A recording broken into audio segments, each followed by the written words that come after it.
Hello guys, আমি Deep and welcome back to my channel Deep exclusive. So এখন আমি এই ভিডিওর মধ্যে বেসিক্যালি অনেকগুলো বিষয়কে নিয়ে কিন্তু কথা বলবো। দেবদার খাদানকে নিয়ে কথা হবে, কিন্তু তার আগে যে বিষয়টাকে নিয়ে কথা বলতেই হবে সেটা কোথাও গিয়ে রকিং স্টার ইয়াসের টক্সিক নিয়ে আজকের কিন্তু একটা এক্সাইটিং আপডেট এসেছে এবং এটা ইয়াসের তরফ থেকে কিন্তু মোটামুটি শেয়ার করা হয়েছে। একটা ছবি শেয়ার করা হয়েছে এবং সেখানে একটা ডেট কিন্তু মেনশন রয়েছে এবং এখান থেকে আমরা কিন্তু শিওর শর্টলি কিন্তু বলতে পারি যে হ্যাঁ, টক্সিকের একটা এক্সক্লুসিভ ফার্স্ট লুক কিন্তু আসবে 8 তারিখ, অর্থাৎ 8/1/2025 কিন্তু ঠিক 10টা 25-এ কিন্তু আসবে টক্সিকের ফার্স্ট লুক। এবং অলরেডি আমরা একটা গাড়িতে দেখতে পাচ্ছি যে পেছন দিক থেকে হচ্ছে দাঁড়িয়ে আছে রকিং স্টার ইয়াস এবং মাথায় একটা কিন্তু ক্যাপ পরা আছে, রাউন্ড শেপের একটা কিন্তু ক্যাপ পরা রয়েছে।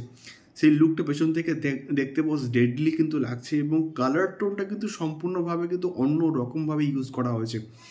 দেখা যাক কেমন হয় টক্সিকের ফার্স্ট লুক। এবং এটা কিন্তু আসছে 8 তারিখ 8/1/2025-এ ঠিক সকাল 10টা 25-এ কিন্তু আসছে টক্সিকের ফার্স্ট লুক। তো কারা কারা এক্সাইটেড অবশ্যই কিন্তু কমেন্ট বক্সে কমেন্ট করে কিন্তু শেয়ার করতে পারো।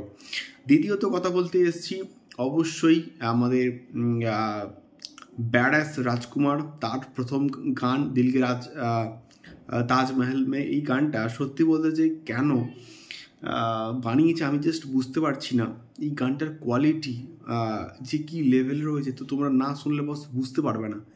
এবং হিমেশ রেশমিয়ার স্ট্যান্ডার্ড যে আজকের দিনে কোথায় গিয়ে দাঁড়িয়েছে সেটা হিমেশ রেশমিয়াও কিন্তু জাস্ট বুঝতে পারেনি।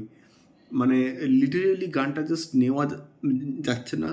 যেমনভাবে ট্রেলারটাকে আমরা নিতে পারিনি তেমনিভাবে এই গানটা জাস্ট জঘন্য লেভেলের কিন্তু হয়েছে, মানে শোনার যোগ্যও কিন্তু হয়নি। আমার অ্যাটলিস্ট আমার তো ভালো লাগেনি। এবং ওই গানের কথাগুলো, গানের ডান্সিং স্টেপগুলো আমি শুধু ভাবছি জনি লিভার থেকে স্টার্ট করে সঞ্জয় মিশ্রা এরা কেন এই ছবিটার পার্ট হলো। আনবিলিভেবল একটা ফালতু জিনিসের কিন্তু হয়েছে এবং ফোনের এমবি কিন্তু নষ্ট হচ্ছে, তাছাড়া আর কিচ্ছু না। তুমি দেখবে ব্যাডাস রাজকুমারের ট্রেলারটা রীতিমতো কিন্তু ট্রেন করছে, ইভেন দেবাকেও জাস্ট হারিয়ে দিয়েছে।